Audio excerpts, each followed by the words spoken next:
On the green slopes of the Andes Mountains in northern Colombia, farmers are raising chickens, goats and cows and tending to corn crops. It's a striking change from their previous occupation, battling government troops as members of a Marxist guerrilla group known as the Revolutionary Armed Forces of Colombia, the FARC. Thousands of guerrillas laid down their weapons under an historic 2016 peace agreement that ended 52 years of fighting. Among its many provisions is one requiring that the government provide protection from reprisals to ex-FARC fighters. But many former rebels say their post-war lives are anything but peaceful. Over the past 3 years, 181 demobilized FARC guerrillas have been killed in suspected reprisals or other score-settling attacks, as drug gangs and others jostle for territory and influence. 12 of them were farmers who worked at this agricultural cooperative near the Andes town of Santa Lucia, set up by the government to help about 100 former rebels transition to civilian life. Juan de Dios Quintero is a former rebel commander turned farmer with a body and face pocked with bullet scars after 30 years of fighting. Even he is scared. The killings have generated a lot of anxiety, Quintero says as he leans on a wooden fence while inspecting a herd of goats. We are very worried. The death toll so far in Colombia amounts to a tiny fraction of the 13,000 FARC guerrillas who disarmed, and analysts point out that in countries transitioning from war to peace, former fighters are often targeted in revenge killings. But Carlos Ruiz, who heads a United Nations team monitoring Colombia's peace process, warns that such attacks are on the rise and says the government needs to do a better job. In 2017, the first year after the peace treaty was signed, 31 former rebels were killed. That number more than doubled to 65 in 2018 and jumped to 77 last year. 2019 was the worst year in terms of violence against ex-combatants, Ruiz tells NPR. And unfortunately, 2020 is not starting differently. 8 ex-FARC rebels have been killed so far this year. Some killings have been blamed on Colombians bitter about the many kidnappings and massacres carried out by FARC guerrillas during a half-century of civil war. Last month, Colombian authorities arrested a retired Army colonel and 4 soldiers for their alleged participation in the 2019 shooting death of Dimar Torres, a former FARC guerrilla. The Defense Ministry initially called the shooting an accident, but evidence emerged that before the shooting, the soldiers had been digging a clandestine grave for Torres. In other cases, authorities blame drug trafficking gangs that have gained control over rural areas that were once dominated by guerrillas. These groups try to recruit former rebels and sometimes kill those who refuse to join.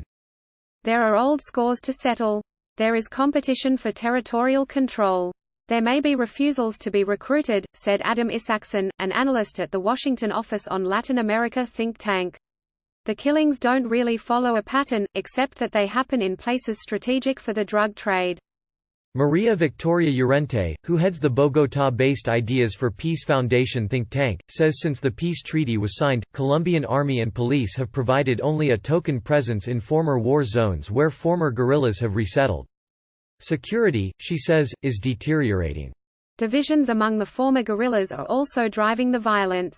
Analysts say that about 1,500 who initially laid down their weapons have rearmed and are trying to sabotage the peace process. Last month, Colombian security forces said they killed 2 suspects linked to a rearmed FARC faction who were plotting to assassinate Rodrigo Londoño, the FARC's former top commander. Londoño now heads the FARC's left-wing political party, founded after the peace accord was signed. He briefly ran for president last year and continues to strongly support the peace process. In an interview with NPR, Londoño referred to the failed plot against him by his former comrades as sad and unfortunate. Still, he pins most of the blame for the rising death toll on the government for failing to protect former rebels. We need a government that is willing to comply with its promises in the peace accord, he says. As long as they don't do that, things will be very difficult. Indeed, critics contend that Colombian President Ivan Duque has shown little interest in the peace treaty signed by his predecessor, Juan Manuel Santos, who was awarded the 2016 Nobel Peace Prize. But the government insists otherwise. At a recent news conference, Emilio Arcola, the main government official overseeing the return of former guerrillas to civilian life, said there should be no doubt that their safety is a top Duque administration priority. Army and police units guard the 24 government-sponsored sites around Colombia, including the co-op near Santa Lucia, where former guerrillas are reintegrating into civilian life. The government also provides bodyguards for high-ranking former rebels. But most have no official protection and many have been killed after they ventured outside the resettlement zones. At the farm co-op near Santa Lucia, there is a growing sense of dread. After one of its members, former guerrilla Dario Herrera, was shot dead late last month, the FARC political party and the government agreed to evacuate most of the people living here, ex-guerrillas and family members, to a safer area. Among them is Yerlis Ballesteros.